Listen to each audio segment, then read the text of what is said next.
Γεια σας, τώρα θα δείτε funny tricks μπιλιάρδο από το κοκ και από το φώτιξ.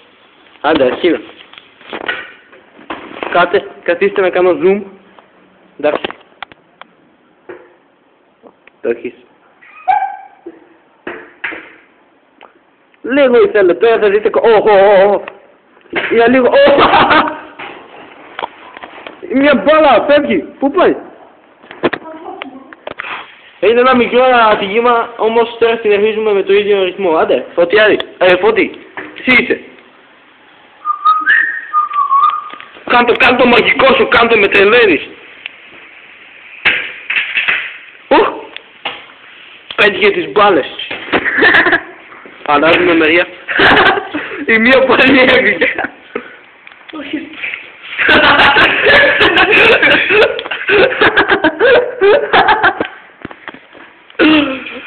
Αριστερά το άλλο, αριστερά. Πήγα να πάρει την μπάλα. Μετά δείτε για μένα στο βιντεάκι αν δείτε κάνει τρελά τρίκ. Συνεχίζει. Το τελευταίο του κόλπου και μετά είμαι εγώ. Έβαλε μπάλα. Το έχει άλλη μια φορά. Τελευταία φάση, όχι. Επέτυχε τι άσομα. Τώρα τι πέτυχε. Πάρε.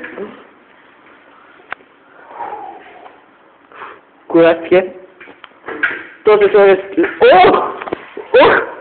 Πώς το βόλες η μαλάκα. Και μετά από χρόνια σκληρή εξάσκηση θα δείτε και τα δικά μου κόλπα. Κοκ. Ένα σημείο με τις μπάλες. Έτσι, για ειδικό κόλπο είναι αυτό. Παίρνουμε και την ικανή θέση. Κοιτάξτε, έτσι παίρνω εγώ. Κοιτάξτε.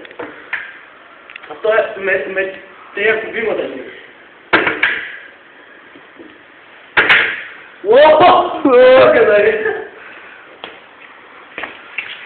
Τώρα η μπάλα θα κάνει κάτι τρέμα.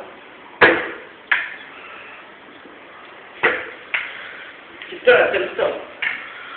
Πρέπει και με την μπλε να παίξουμε, επειδή αυτή... Όπα. Το μαλάκα. Ξεκινάει πίσω. Γκολ! Το βάλε. Το έχω.